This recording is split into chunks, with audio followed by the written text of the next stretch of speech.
ओरमा group, जो सोचता है वो करता है। आपके अपने सपनों का आशियाना। नमस्कार, बहुत बहुत स्वागत करते हैं आपका।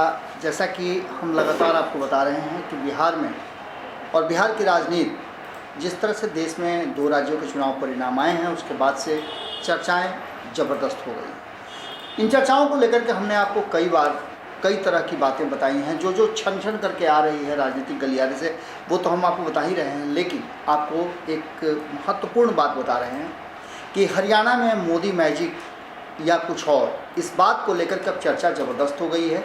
और इस मैजिक को लेकर के ये भी कहा जाने लगा है कि आखिर है क्या।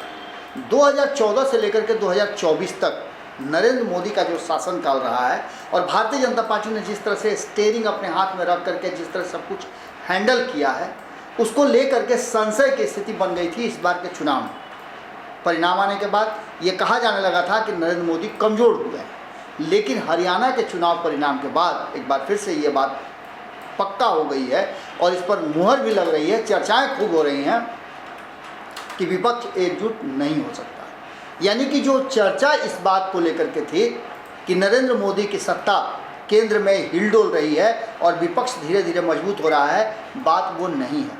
हरियाणा के रिजल्ट में आप देखिएगा कि बहुत सारी ऐसी सीटें हैं जिस पर इंडिया गठबंधन के लोगों ने ही इंडिया गठबंधन को हराया है। तो दूसरी तरफ जिस तरह से कांग्रेस के भीतर पावर गेम हुआ है, पावर फाइट हुआ है, उसको लेकर के भी कांग्रेस चाह करके भी विकल्प के रूप में सामने नहीं आ पा रही। तो ऐसी स्थिति में होना क्या है, आपको बता रहे हैं। कुछ आंकड़े हमारे पास हैं जिनको लेकर के हमने आज जांच पड़ताल आपके सामने रखा है, क्योंकि इन 10 वर्षों का जो लेखा जोखा है वो तय करेगा, वो आपको बताएगा और मजबूर करेगा ये जानने के लिए कि आखिर आने वाले समय में होना क्या है। भारतीय जनता पार्टी ने इन 10 सालों में कई स्टेज पार किए हैं, कई हर्डल थे जिसे हटा करके वो अपने फिनिशिंग लाइन पर पहुंच रही है।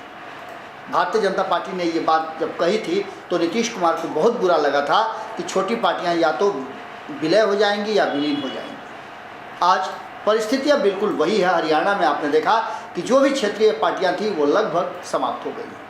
आम आदमी पार्टी की बात कर लें, इनेलो की बात कर लें या जेजेपी की बात कर लें, इन सभी पार्टियों का अपना एक दबदबा हुआ करता था हरियाणा में, लेकिन सभी समाप्त हो गए। जो मुद्दे रखे गए थे वो मुद्दे भी समाप्त हो गए। तो क्या बिहार का भी हर्ष इसी तरह से होगा? क्या बिहार में भी ये छोटी छोटी पार्टियां हैं वो समाप्त होती नजर आएंगी? कांग्रेस ने अपना कद जरूर बढ़ाया है, लेकिन इतना नहीं बढ़ाया है कि अभी वो सीधा टक्कर दे सके। अब आप कहिएगा जम्मू कश्मीर में तो सरकार बनी इंडिया गठबंधन की, तो कांग्रेस का उसमें हिस्सेदारी क्या है? वहाँ की लोकल पार्टी जो वहाँ की लोकल पॉलिटिक्स करती है और भारतीय जनता पार्टी के विरुद्ध सबसे मजबूती से लड़ाई लड़ती है, वहाँ दो ही धाराएं चल रही हैं, एक भारतीय जनता पार्टी के पक्ष और दूसरा विपक्ष। देश में भी इसी तरह का माहौल बनाने की कोशिश की गई थी, लेकिन इस माहौल में भारतीय जनता पार्टी के सामने कोई टिक नहीं पा रहा है। नीतीश कुमार ने एक प्रयास किया भी था, तो संशय हो या जिस कारण से भी हो, नीतीश कुमार इंडिया गठबंधन से खुद को बाहर कर लिए और फिर अपने पुराने घर एनडीए गठबंधन में वापस आ गए।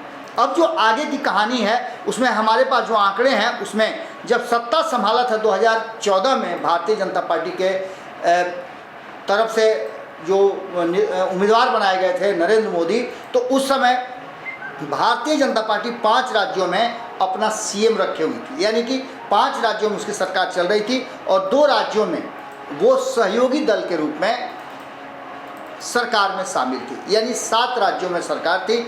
आज जो स्थिति है उसकी हम चर्चा करेंगे कि क्यों हम ये बात कर रहे हैं कि 10 सालों में जो स्थिति है और अगला निशाना कौन है वो भी हम आपको बताते हैं। लेकिन इससे पहले आपको बता दें कि 2014 में मात्र 19% राज्यों पे 19% आबादी पे हिस्सेदारी थी भारतीय जनता पार्टी की, जबकि सहयोगी दलों के साथ मिलकर के 26% हिस्सेदारी उसकी थी।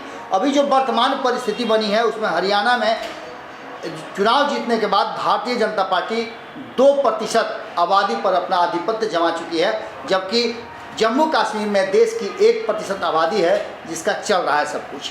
यानी जब सत्ता में मोदी आए थे तब उनके पास कुल मिलाकर के 26% आबादी पर अधिकार था और उसके बाद धीरे धीरे नरेंद्र मोदी इन 10 सालों में अपनी टीम के साथ जिस तरह से कैलकुलेटेड ढंग से एक एक स्टेप आगे बढ़ रहे हैं वो काफ़ी महत्वपूर्ण है। आज जो वर्तमान स्थिति बनी है उसमें कांग्रेस तब 2014 की अगर बात करें तो वो 14 राज्यों में सत्ता में थी, 37% आबादी पर उसका कब्जा था। इस पूरी कहानी को अगर लेकर के चलें तो 2014 से लेकर के 2018 तक भारतीय जनता पार्टी ने जिस तरह से अपने आप को कैलकुलेट किया और जिस तरह से चुनाव लड़ी, आपको पता है कि चुनाव से लेकर चुनाव तक की तैयारियां भारतीय जनता पार्टी करती हैं। अब इस पूरी कहानी में भारतीय जनता पार्टी ने किस तरह से कैलकुलेट किया, आज उड़ीसा में भी उसकी सरकार है। उड़ीसा वो राज्य है जहां भारतीय जनता पार्टी चाह कर भी सरकार नहीं बना पाती थी या फिर सहयोगी के रूप में भी कभी शामिल नहीं हुई। वहीं अगर बात करें तो 2 राज्यों में चुनाव हुए हैं, उसमें भारतीय जनता पार्टी के प्रदर्शन को लेकर के काफ़ी कुछ कहा जा रहा है। तो दूसरी तरफ आपको बता दें कि 2 राज्यों में जो चुनाव होने वाले हैं या इनफैक्ट आप कह सकते हैं 3 राज्यों में जो चुनाव होने वाले हैं उसको लेकर के भी बहुत सारी बातें कही जा रही हैं। महाराष्ट्र की बात करें, झारखंड की बात करें या फिर बात अब दिल्ली की करें तो महाराष्ट्र में भारतीय जनता पार्टी की सरकार है। ये सरकार आपको पता है कि भारतीय जनता पार्टी ने कैसे अपने कब्जे में किया है। जब भारतीय जनता पार्टी दूसरी सरकारों को, दूसरी पार्टियों की सरकारों को, दूसरे गठबंधन की सरकारों को अपने पाले में कर सकती है तो फिर अपनी सरकार में वो क्या नहीं कर सकती है। महाराष्ट्र में एक बार फिर से कहा जा रहा था कि कमज़ोर हुई है भारतीय जनता पार्टी, लेकिन इस बार ऐसा लगता है कि जो छोटी छोटी क्षेत्रीय पार्टियां हैं उनका पूरी तरह से समापन हो जाएगा और भारतीय जनता पार्टी अपने दम पर एक बार फिर से महाराष्ट्र में सरकार बनाएगी। वहीं झारखंड की बात करें तो अपने सहयोगी दलों के साथ मंत्रणा शुरू कर चुकी है। जैसा कि आप सभी जानते हैं कि बिहार से जुड़े हुए कई दल झारखंड में चुनाव लड़ना चाहते हैं, चाहे वो नीतीश कुमार हों या फिर चिराग पासवान हों। ये सभी चुनाव लड़ना चाहते हैं और सभी के साथ एक टाई अप करके भारतीय जनता पार्टी अगर चुनाव लड़ती है तो इन राज्यों में भी अपनी वर्चस्व बना सकती है। दूसरी तरफ आपको पता है कि 2014 से पहले भारतीय जनता पार्टी का शासन दिल्ली में भी हुआ करता था, लेकिन जब से अरविंद केजरीवाल आए हैं तब से 2 बार उन्होंने मात दिया है भारतीय जनता पार्टी के साथ बाकी के दलों।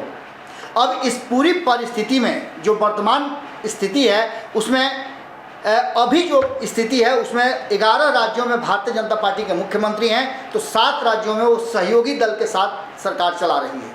ऐसे में आप समझ सकते हैं कि 3 राज्यों में कांग्रेस और 2 राज्यों में गठबंधन की सरकार कांग्रेस चला रही है। उस कांग्रेस को भारतीय जनता पार्टी कितना अधिक उस रास्ते से ही अलग रखे हुए है जिस रास्ते पर पहुंच करके वो दिल्ली की गद्दी तक पहुंचेगी। बीच में आपने खूब सुना होगा कि नज़र आ रहा था कि नीतीश कुमार जब दिल्ली गए थे तो ये बातें चर्चा में आ गई थी कि उनकी मुलाकात, उनकी बात इंडिया गठबंधन के लोगों से हो रहा है और कोई बड़ा खेल इस चुनाव परिणाम के बाद हो सकता है। लेकिन भारतीय जनता पार्टी ने इस चुनाव परिणाम में एक बार फिर से अपना सिक्का जमा करके ये साबित कर दिया कि भारतीय जनता पार्टी अभी बहुत मजबूत है और ऐसी स्थिति में भारतीय जनता पार्टी को धक्का दे करके आप नहीं खेल सकते हैं। भारतीय जनता पार्टी के लिए आपको और इंतजार करना पड़ेगा और तैयारी करनी पड़ेगी। आपको याद होगा कि प्रशांत किशोर ने बात कहा था कि अभी 10 साल तक भारतीय जनता पार्टी को कोई नहीं हिला सकता है और ये बात उन्होंने 2 साल पहले कही थी। आने वाले अभी बिहार की राजनीति को लेकर के अगर बात करें तो इसका असर बिहार पर सीधा सीधा नज़र आ रहा है